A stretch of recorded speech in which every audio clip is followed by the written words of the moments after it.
Muhabbat Tashmuhammedova o'zi kim? Omad keldi, man yil ayoli bilan menga unaqa buketlarning 10 tasi kelib qoldi. Ishonch, sabr, ayollarning ishi juda ham qiyinroq.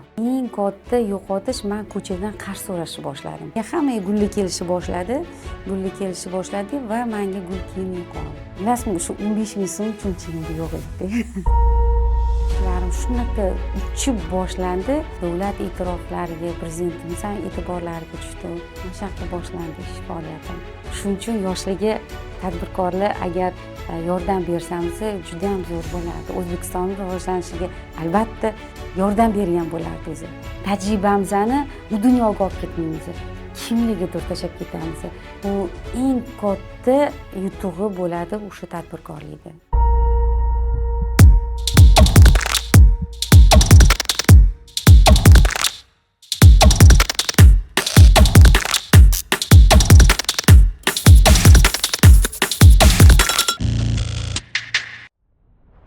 Assalomu alaykum. Assalomu alaykum. Sizga bir nechta savollarimiz bor. Muhabbat Tashmuhammedova o'zi kim? Muhabbat Tashmuhammedova avvalambor ayol, tadbirkor, ona, buvi va rafiqa. Shunaqa deb bilaman.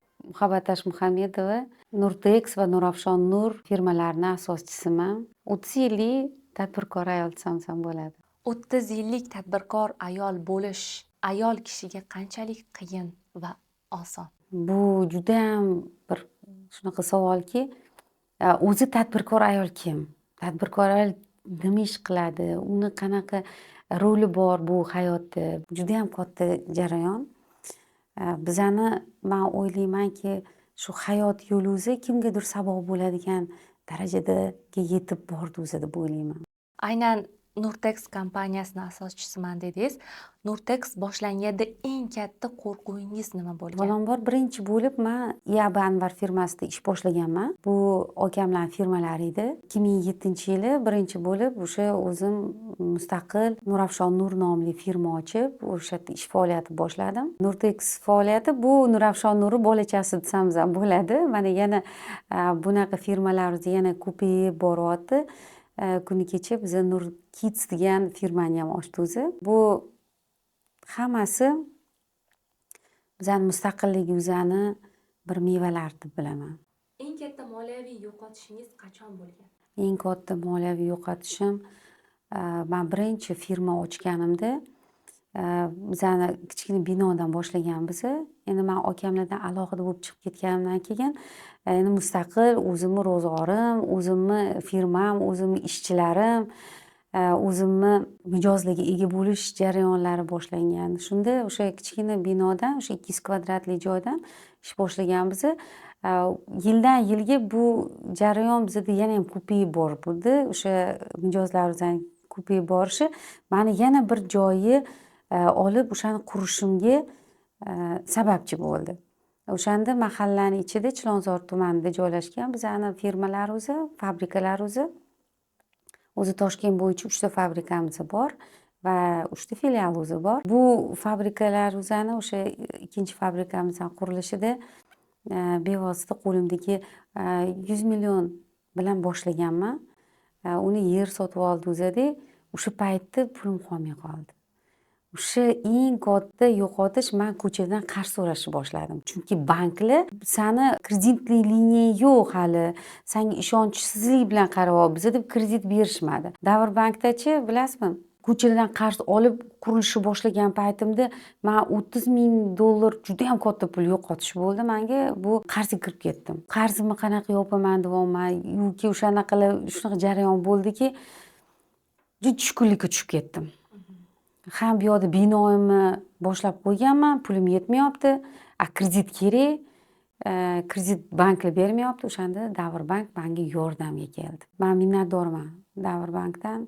Chunki hozirgi kungacha mana 2005-yildan beri Davr bankka mijoziman. Menga juda ham katta yordam bergani, mana shu yil ayoli bo'ldim. Respublika bosqichini yutib chiqqanimda Davr bank menga bir boshqacha ishonch bilan qaradi. O'zini katta kreditlarni ajrata boshladi. O'shanda fabrikamni qurib olishga yordam berdi. Har doim tadbirkor bilan bank bu uzviy bog'langan bir rishta deb o'ylayman-da man. Mana har bitta tadbirkor o'zini banksiz, umuman banksiz hech kim emasda tadbirkor. Chunki harakat qilgan bilan aylanma pullar baribir bank orqali bo'ladi. Shuning uchun bank bizani bir hamkor o'zi deb bilaman. Aynan o'sha qiynalgan vaqtlaringizda o'zingizga bo'lgan ishonchingizni yo'qotgan voqea haqida gapirib bera olasizmi? Manda shunaqa bo'lgan. Yil ayoli nominatsiyasiga mani dokumentlarimni berib yuborishdi. Shu bilan o'sha payti Uchtepa filialidan chiqqanman. Uchtepa hokimiyati bergan va shahar bosqichida man yutib chiqdim. Yutib chiqqandan keyin o'zimga o'zim shunaqa xursand bo'lyapman, lekin o'sha jarayon boshlanishidan oldin menga 15 ming so'm pul bersang, senga gul olib boramiz deb aytishdida. Bilasizmi, o'sha 15 ming so'm cho'nchagimda yo'q edi. Chunki qurilish qilib shunaqa qurigan paytim bo'lgan, cho'nchagimda 15 ming so'm pul topilmadi. Keyin hammaga gulli kelishni boshladi va menga gul kelmay qoldi. Men aytaman, 15 ming so'm qarz olib bersam bo'lar ekan-ku, menga ham gul kelardi dedim. Lekin menga shunaqa katta bir ishonch va menga shunaqa katta bir omad keldi. Men yil ayoli bilan menga unaqa buketlarning 10 tasi kelib qoldi. Shunaqa xursand bo'lib ketdim. Shu paytda senga nima yordam beraylik, sen mana bu yil tadbirkorlar yili ekan deb aytishganda, men tomimni yopishim kerak dedim. Chunki tomimni yopishimga bir tiyin pulim yo'q. Lekin mashinalarni olib kirib qo'yganman. O'sha mashinalarni olib kirib qo'yganman-da, ishlashim erta yog'ingarchilik bo'lsa, tomimni yopib olmasam yomg'ir tegdi qolib ketadi ishchilarim deyapman. Xullas kalom, endi bu shunaqa tezlik bilan bo'lyaptiki, tomimni yopib berishdi, yordam berishdi. Ayniqsa shu Davrbank menga 50 million pul ajratdi va tomimni yopib berdi. O'sha payt shunaqa mendan baxtli odam yo'q edi. Undan keyin o'sha ishlarim shunaqa uchib boshlandi, yuqori anaqalarga o'tishni boshladim. Yuksakligi davlat e'tiroflariga, prezidentimiz ham e'tiborlariga tushdi. Mana shunaqa boshlandi ish faoliyatim. Muhabbat opa, aynan siz nafaqat tadbirkorlik faoliyatida, balki jamiyatda ham juda ham faol insonsiz va bilamiz, siz prezidentimiz bilan ham ko'rishgansiz. Aynan ular bilan ko'rishdagi hissiyotlar, sizni tadbirkorlik faoliyatingizga bo'layotgan ulardagi e'tibordan qanday hissiyotlar tuygansiz? Bilasiz, menimcha O'zbekistonda shunaqa tadbirkor yo'qki, shu yurtboshi bilan ko'rishish orzusida bo'lgan. Hamma ham shu orzusida bo'ladi. Chunki bu prezident o'zi bilan ko'rishish o'zi sababchi bo'lgan Savdo-sanoat palatasi va Habib shunaqa bir ideyalar, anaqalar qiladi, shu tadbirkorlarni ko'tarishi. Men har doim kulib aytamanki,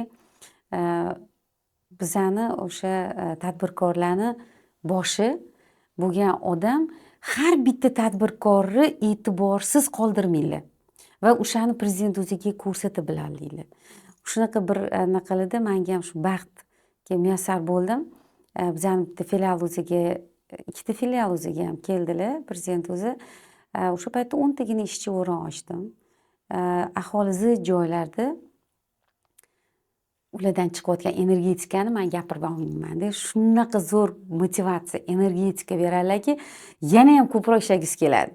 Ikkinchi marta uchrashganimizda bo'lsa, men dual ta'lim haqida o'zimni fikrlarimni, ya'ni dual ta'lim nima kerak yoshlarga, nima sababdan mana shu tadbirkor bo'lmoqchi bo'lgan yoshlarga mana shu dual ta'limdagi bo'lgan yoki ustozni ko'rishi bo'lgan jarayonlarni men ularga ko'rsata bildim. Hozirgi kunda mana shu dual ta'limni har bitta o'quv yurtlarida, texnikumlarda, institutlarda joriy qilindi.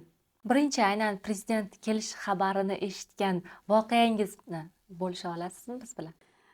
Bu umuman prezident o'zi bilan o'sha kelarkanlar deganlarida menimcha, bilasizmi, kechasi bilan uxlamadim. Chunki bu narsa hammani orzusi bo'ladigan narsa-da bu. nafaqatgina ayol tadbirkori shunchalik e'tirof bilan shu korxonamizga tashrif buyurganlari, balki mana shu tadbirkor ayollarni emas, o'zi umuman tadbirkorlik kim ikkita ishchi o'rin ochsa, man yelkamda ko'taraman deganlar. Man har safar ochiq muloqotda mana shu narsalarga yanayam ko'proq biza kutab o'tiramizki, ochiq muloqotda.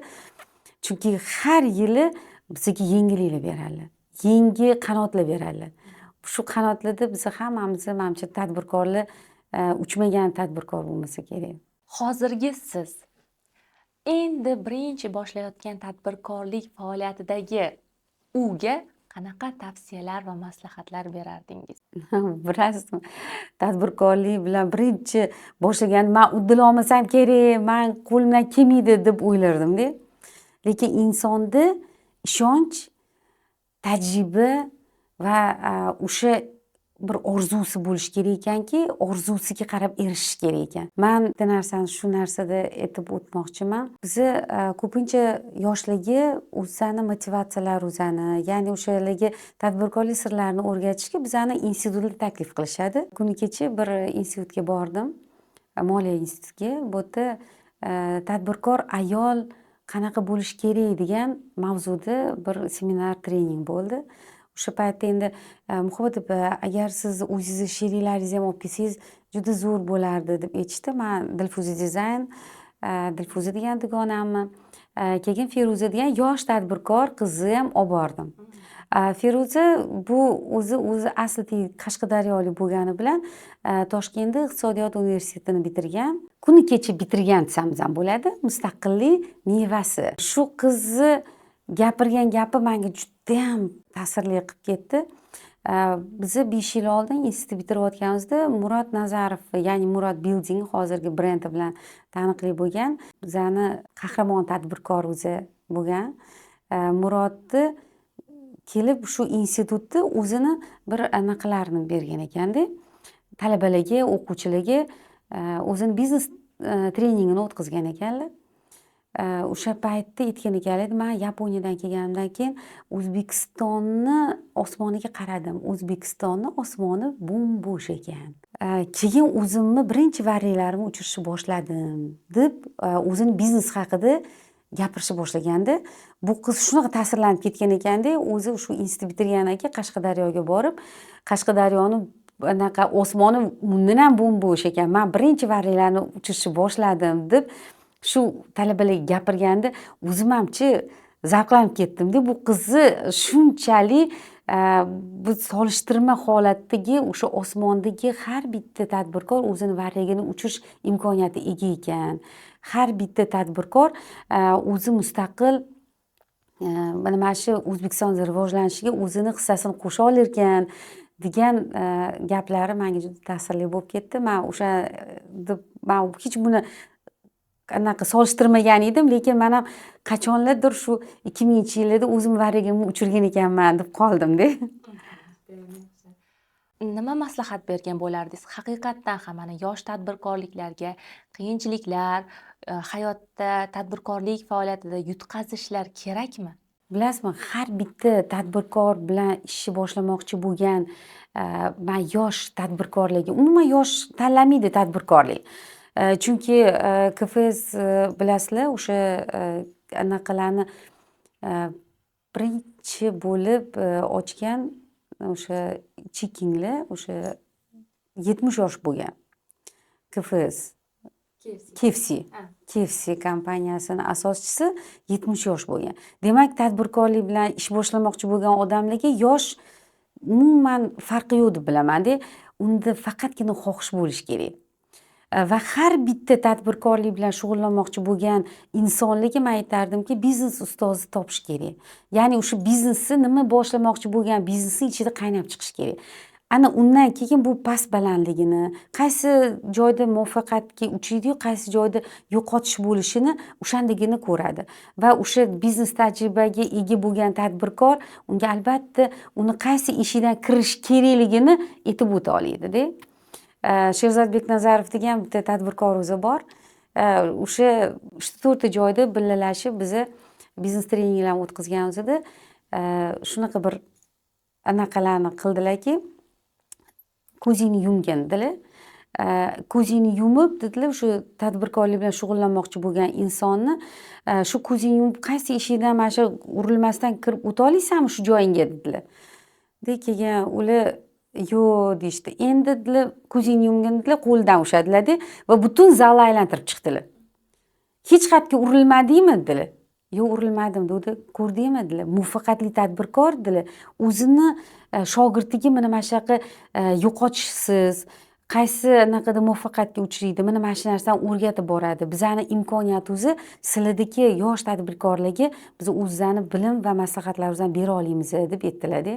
Bu haqiqatdan hozirgi kunda bizani bir muvaffaqiyatli tadbirkorlar va o'sha yangi ish boshlamoqchi bo'lgan tadbirkorlarga biz o'zdan ko'p maslahatlarimizni bera olamiz. Hozirgi yosh tadbirkorlarga o'zingizni tajribangizda, tadbirkorlik faoliyatingizda bo'lgan 3 ta xato, qaysi 3 ta xatoni qilmaslikni maslahat berardingiz? Bilasizmi, 3 ta xatoni bittasi men hammaga ham ishonavermaydigan bo'lardim. Ya'ni keyin ikkinchi xato, yangi ish boshlayotgan tadbirkor kredit olmaslikka maslahat bergan bo'lardim. Nimaga? Chunki men shunga urg'u kelib o'tmoqchiman. Bir oy shunaqa tez o'tib ketadi.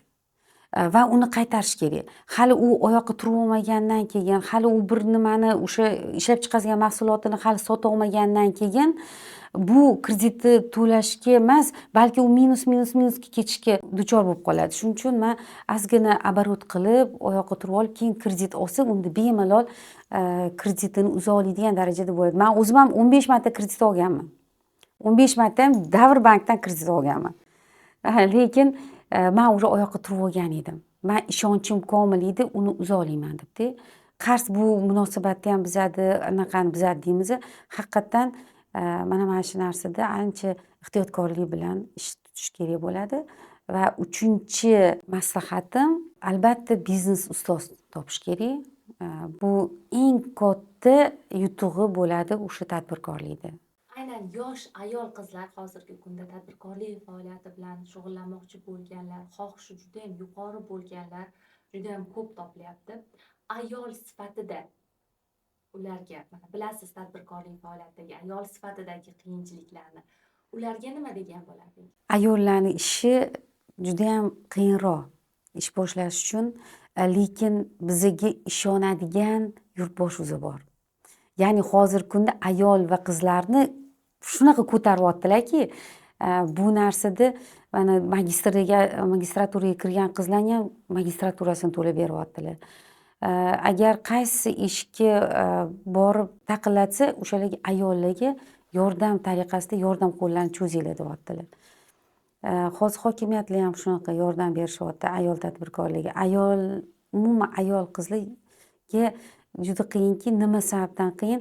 Bular ham uyni eplash kerak, ham bola chaqani eplash kerak, eri qo'shqovog'iga qarash kerak, qaynota qaynonaniga anaqa qilish kerak, ularni muomalasi bilan ularga o'sha yoqish kerak va undan tashqari biznesini qilish uchun juda ham katta bularga nima deydi, ishonch, sabr va matonat kerak deb bilaman-da. Demak, eng keraklisi matonat, sabr.